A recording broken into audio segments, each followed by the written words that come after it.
Here is a famous skyline of America, and here is the Golden Gate. In between are teeming cities and quiet villages. This is a fair land, a great land. But over this fair land lies the shadow of a man. His name? I'm George. George, you know, the fellow you let do it. I'm the guy that's running your country. Your state, city, your little hometown. You don't like that, huh? Well, why don't you like it? Aren't you the people have been saying I'm too busy, let George do it? Well, I've been doing it. Yes, sir, I've been doing it. You know why I've been doing it? Because as long as you Americans do nothing but complain, nothing more, understand, I can get away with it. Sure, you can run around talking about self-government. Self-government. You realize 40 million of you didn't vote last election? 40 million of you. You call it self-government? Well, why should I get you wise? You know, I'm the guy that made Hitler, Mussolini, fellas like that very successful. I paved the way for them. You betcha I did. And I can continue to pave the way as long as you do nothing about it. Who was that fella? Burke, Edmund Burke. He says the only way evil can triumph is for the good people to do nothing about it. And it's working out pretty good. Of course, there's one little movement that's starting to put a crimp in my style, and I don't like it. It's that Christopher movement. They're getting you people wise to voting and stuff like that. But I got a hunch you're not going to pay any attention. And I will continue to run your government. Continue to tell you what to do. You'll sit home and beef about it, but that's all. I'm George. I'm the guy you let do it. Perfect. You read it wonderfully. Hey, I'm going to ask you something. How come you got me doing a creepy character like that? Why not? Isn't it true? You know, it's all over the country. People are letting others do it. Yeah. While the good people are taking care of themselves, all over the world, it's the same story. The evil people are taking care of everybody else. Now, Danny, the reason I got you here is we're going to do a movie on that book, Government is Your Business. Well, you're a producer now. No, not a producer, but the movies are a good way to reach a lot of people, and you ought to know enough about the movies. Yeah, you can help me. Well, we're trying to get people to get out and vote. Oh, you're telling people how to vote now? No, not how to vote, to vote. They have an obligation before God and man to fulfill their obligations, their responsibilities as citizens. We don't tell them what to do, what party to join, or anything else. All we want them to do is be on their own. We establish our position right in the first pages of the book. We leave it to you to stand on your own 2 feet, to make your own decisions, to join or support any political party you like, to vote as you see fit, to take whatever stand you consider best, and to decide for yourself which organizations you will join to add your voice to that of others. It is between you and God. Isn't that fair enough? That's very, very fair. As a matter of fact, it's very fair, very honest, and very vital. I appreciate very much, Father, that we should vote, regardless who we vote for. We say right here on the top of the book, as the subhead of Government is Your Business, either you run your government or government runs you. America began on a great principle.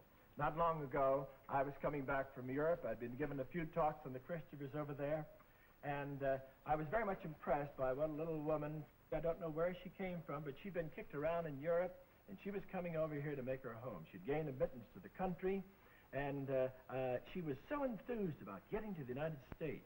She got up early, before dawn, to see the coastline. You know what it is coming into New York. I sure do. Well, everybody that came up to her, she bubbled over with enthusiasm, and the people sort of liked it to have somebody from outside our country get enthusiastic, all except one man, one young chap. He was a senior from some college. I don't think he meant any harm, but he started telling her the bad side of America, the faults. Well, where do you learn that, in school? I don't know where he learned it, but he was on the downside of our country, not on the up. Well, she listened, and very pleasantly, very patiently, after he got all finished, she made a very good statement. She said, I don't care what you say about America. if it's twice as bad as what you say, it's still twice as good as any other country I've ever heard of. Well, I tell you, I've been away from our country 3, 4 times. And believe me, those are my sentiments to the T. Every time I come home, I say, regardless of how it's going, thank God for it. It's still the greatest. Well, it began on such terrific principles. I'm afraid many of the people today don't know how it began. Now, Danny, I feel that most of the people are well disposed. Sure. Many of them don't know. Many of them don't know the origins of American government. I would like to point out to you, as well as our audience, certain things in the Declaration of Independence that I think are very significant. We've made all sorts of tests, and we find that the vast majority of Americans have never once read the Declaration of Independence. Oh, how true. We inquired in Washington, in the Federal Bureau of Education, and we find that only 9 states and 48 states require the teaching of the Declaration of Independence in the schools. Yes, I don't believe I was ever taught the Declaration of Independence. Well, we take it for granted. We're like the man, he said he was out fighting for the Bill of Rights. Somebody said, oh, what are the Bill of Rights? And he said, well, I don't know, but I'd die for them. You know, the old story. Danny, I have a copy of the Declaration of Independence over there. Do you mind looking at it with me? Not at all. Very good. Here it is. Right, very clearly, Declaration of Independence. In Congress, July 4th, 1776. Unanimous declaration of the 13 United States of America. Dan, I wish you would read for the audience the 4 spots in here where the Founding Fathers emphasized our dependence upon God. It's very significant. There are 2 at the beginning and 2 at the end. Would you read them? There's the laws of nature and of nature's God. They took no chances, huh? No. Nature was good, but they wanted something above it. God himself. Nature's God. Yes, and we hold these truths to be self-evident, that all men are created equal, that they are endowed by their Creator. It's so significant. They said that all men are endowed by their Creator. Not only Americans. We haven't got any copyright on it. No monopoly. All men. Now, Yes, and appealing to the supreme judge of the world for the rectitude of our intentions. yeah. Pretty good, isn't it? They recognize an authority beyond. They feel an accountability to some higher power, to God Almighty. With a firm reliance on the protection of divine providence. Lincoln put it so forcefully. This nation under God. A few people, not many, but a few who are on the job day and night, they want to make it this nation without God. Let's keep it this nation under God. Yes, and Lincoln also said, Father, I believe it was in a speech or a letter, I don't remember which, but he said to the effect that unless we all recognize that human beings are made to the divine image, living has no meaning, no hope. Yeah, he said so many emphatic things, significant He things. was a beautiful man. He certainly was. He was a real American. Yeah, true. Now, Danny, I'm going to show you over at the desk, if you don't mind, some of the changes. Most people have never seen them. As a matter of fact, I didn't see them until a couple of years ago, how Jefferson wrote in his own hand insertions in reference to God. There was only, in the first draft of the Declaration of Independence, there was only 1 reference to God, and that was in the first sentence. Danny, would you come over to the desk and I'll show it to you? All right. Pardon me. I have it right here in my drawer. Now these, there's some 2 pages, but you notice right here in the second sentence, in Jefferson's handwriting, it said originally, from that equal creation they derive inherent rights. Now, Jefferson crossed that out. You can recognize it's the same writing, and right above it, he wrote in himself, they are endowed by their Creator. In other words, he made it emphatic. He couldn't have been more clear. Yeah. He didn't want to take any chances. Now, there were 2 other references that were put in after it. Now, Jefferson put in one down here in appealing to the supreme judge of the world. That's a write-in, too. You notice? Yes. It wasn't an afterthought, but they wanted to be more sure. They wanted to emphasize that point. And then they turned it over to Congress with those 3 references. Very few people realize that Congress made that addition. relying upon divine providence. They put it right in the end of the Declaration. That's the way the country was established, and that's the way we ought to keep it. If you get enough people who know this and fight for it, I'm pretty sure that the country will go along in unending peace. It's very enlightening, Father. There it is, Danny. That's the doctrine on which we're going to base our picture. Government is your business. I want some suggestions from you. I'm going to let you read the scripts, and you can give a lot of good ideas. You can be very helpful, but it's good old 1776 basic American doctrine. I'm really glad I came. Of course, I sum it all up this way, that we owe our allegiance to two factors, to Almighty God and to our country. That's all. No, I'd add one, a third factor. Oh, yes. Mrs. Thomas. Hello, Miss Father. Thomas. Nice to have you here. Thank Sorry you. you Nice didn't being hear him read the Declaration of Independence. I did a bad job, but... Remember, dear, the parent-teachers meeting. Let George do it. Let George do it? So sorry. Let Danny do Yes, it. I go. Well, take care. I will, Danny. See ya. Thanks very much for coming. Robert Young is coming over, huh? He's coming in a little while, and he's going to carry on from where you left off. Would you do me a favor? Yes. This character, George, I wish you'd let Bob do that because, I don't know, it's kind of a mean character, and I can't do it. Don't worry, Father. He can do it. See you, huh? Very good. Come on. Goodbye, Thank you, Father. Miss Thomas. Bye. Thanks, Danny. Well, friends, it was very nice of Danny Thomas and Mrs. Thomas to come in and participate in our program. And we now have another treat in store for you. Mr. Robert Young will be with us. Just about due right now. Oh, here he is. Hello, Bob. Come right in. Hello, Father. Wonderful of you to come. Thank you very much. Please sit Very down. nice to be here. Thank you. I ran into Danny out in the hall. Danny Thomas? Oh, yes, Why? he was here Oh. helping us out on our new picture. Good. Oh, I'm glad you brought that up. I have some ideas on it. Very good. Well, that's just what I wanted you to bring. We want to do this picture based on our book, Government is Your Business. And we put it in this form. We put it in the pamphlet. We've summed it up here in our news notes. We have 12 steps to better government. And now we want to put it in a picture. Well, I knew about that. You talked to me about it the other day, don't you remember? I remember But that all right. The other night you spoke at the hotel and I missed it. I was very sorry. I was tied up in a radio rehearsal. And I wasn't able to attend.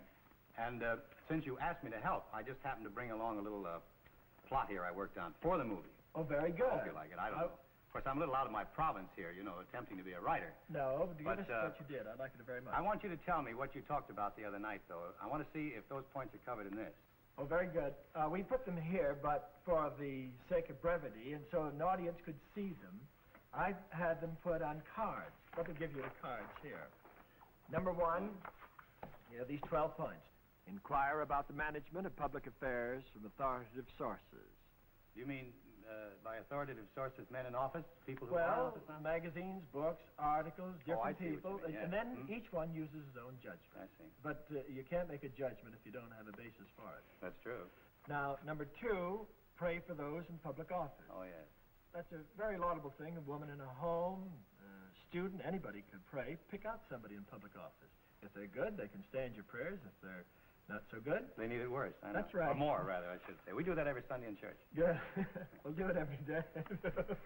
Number three, encourage those with character and competence to dedicate themselves to careers in public service.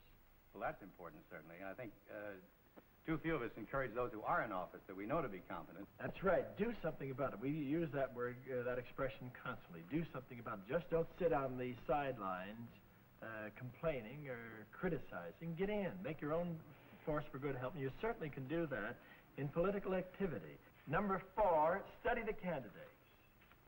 Well, how important that is. You could talk for 10 minutes. Do on it, too, yes. You could do a picture on that one. Probably should. Yeah. Maybe we should do that instead of this one. No, we're going to stick to that. Now, attend precinct conventions. It'd be a very interesting thing to ask the average citizen what a precinct I hope you don't is. ask me. Well, there are 130,000 precincts in America, in the United States. That's the voting unit. I want to hurry along now. Number six, participate in political meetings. Politics will never be any better than the people in it. Politics are essentially good. 7, check on the voting record of your present representatives. It's a very interesting thing to go back and whether in their town, the state, in Congress, any place, to see what their record is. Then you know what they are. Now, 8, stimulate others to vote. In the country... Well, that's one I covered in here. Good for you. I was looking up recently and discovered that in 1940, there were 83 million Americans who were eligible to vote. In 1950, there were 97 million. Now, you know that practically half that number, less than half that number, actually go to the polls at times. Well, now, I know that figure's used. 50% is considered, is supposed to be a good turnout, isn't it? Hitler got into power on a legitimate vote. It just happened that very few good people voted. The vast majority stayed away from the polls, and a small minority who were interested in Hitler brought him into... Well, a lot of people, too, unfortunately, don't vote because, for some reason or other, they don't like either candidate. Well, we got that here. We got that in another point. You know all the answers. No, I don't. But it's a very interesting, and I'd like to dwell on that when we get to that point, Bob. Here, 9, offer your service for essential pre-election work. Well, that's good. It means a lot of hard work, helping them to get to the polls, but always let them vote as they like. I heard of one instance where they carry to the polls if you voted the way they wanted. Well, that isn't good. I mean, it isn't good democracy. Let them vote. Help them to exercise their wonderful privilege of voting. 10, consider legitimate political activity as a moral obligation to God and country. Well, that's very important. As I mentioned a little while ago, that because of the unfortunate background of some of the politicians that we have had in office and have in office at the present, a lot of people feel that any political activity somehow has an onus attached to it, that we're out for gain. That's right, Somebody said that a lot of those people go into government not to do good, but to do well. But we shouldn't be worried about the bad people, and it should be emphasized over and over again that the great number of people in government are doing a good, honest job. And one of the best ways to get those good, honest people out is brand everybody as no good. 11, express your preference under any circumstances. What do you mean by that? Well... Oh, I know what you mean, sure. You know, a lot of people say, oh, none of them are any good. Well, that may... You mean vote either way?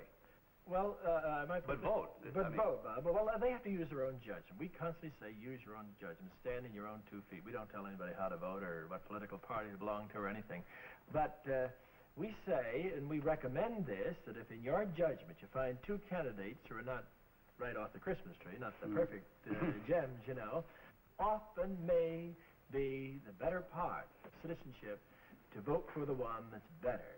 Well, one, no matter how bad he is a little better than the other. And if you don't vote, you may help the worse one. Well, that's happened sometimes, hasn't it? Frequently. Now, here's the last, and I think it's the most important of all. 12, vote for those, regardless of party, who stand for the preservation of our divine heritage of free constitutional government. I like that. I would say, well, perhaps I should say Shakespeare said it before me. This above all.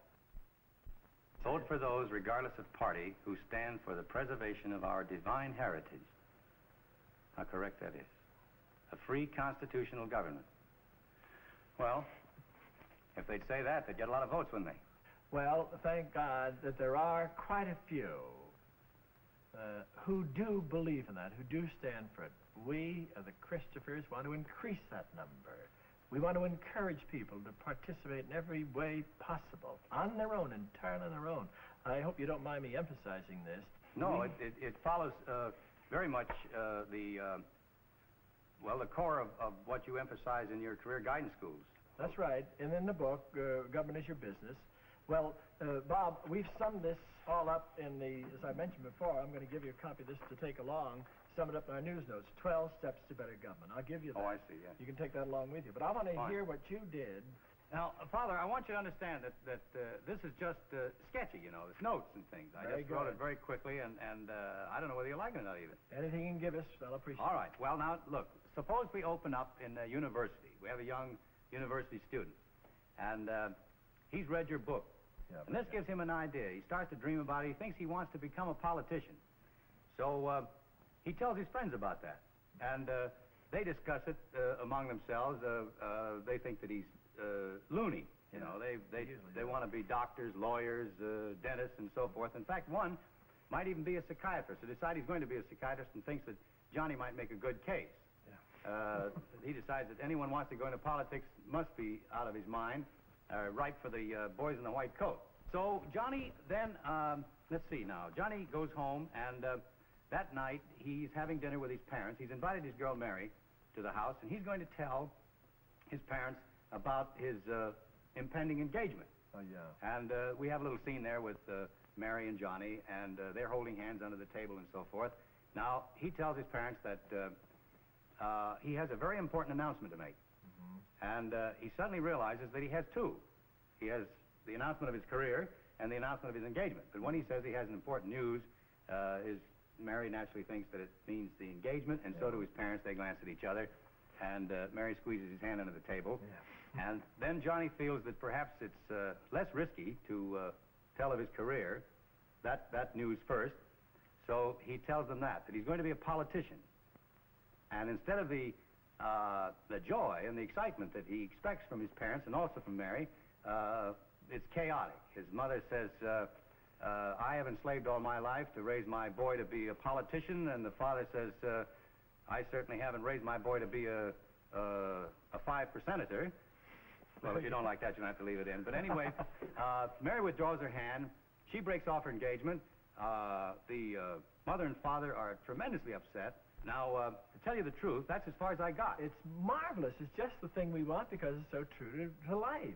Practically every young person comes to us says, well, I'd like to, but my mother and father says no. They don't want them to stick their neck out. They don't want to get them involved. And the result is they're holding back the best people in the... Well, of course, I realized that I left you hanging up in the air, too, as well as the boy. But I had some other thoughts here. I just jotted them down. You can see these are just sketchy notes. I don't know whether that's practical, whether you can use it or not. Excellent. Just you do like it? I like it very much. Well, then I have a confession to make, Father. What's the confession? Well, I told you that I wrote this. Yes. But since you like it, I promised my collaborator that if you did like it, I'd tell you who it was. It's Leo McCary. But the thing that I did want to put over to you, if I did, was that we all want to help on this picture that you're going to make. Thanks. We all believe sincerely in what you stand for, that uppermost in our minds is the realization that our duty is to our God and our country. Hello? Oh, yes, Miss Young. Just a moment. Here's Bob. How did she know where it was? Hello? Yes, dear. Yes, honey. Well, it'll be a little while. You know where I am. Just a moment. I forgot the three things. God, country, and home. Okay. Yes, dear. Sure, I can do it. I can do it.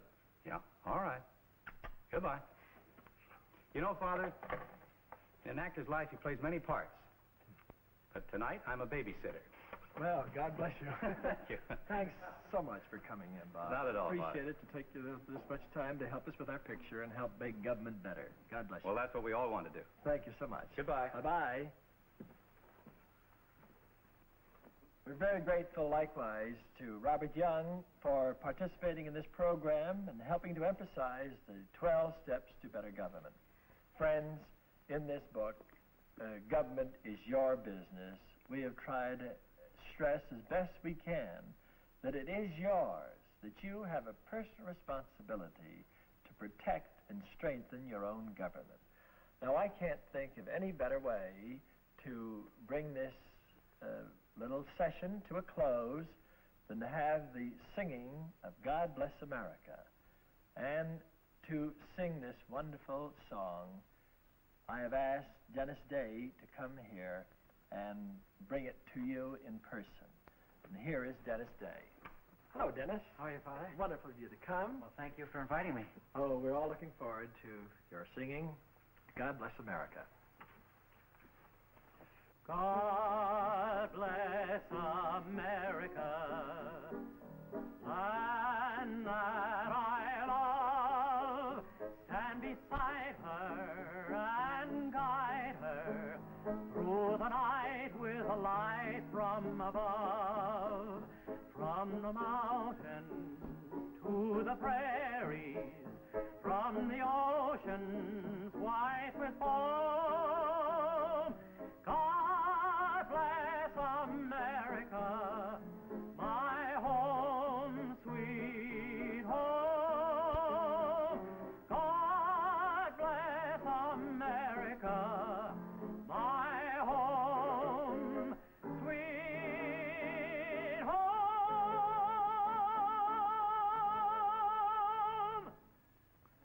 Thank you, Danny Thomas, Robert Young, and Dennis Day for helping to remind people to take an interest in public affairs. Remember, friends, government is your business. Above all, regardless of your choice, be sure to exercise your God-given right to vote.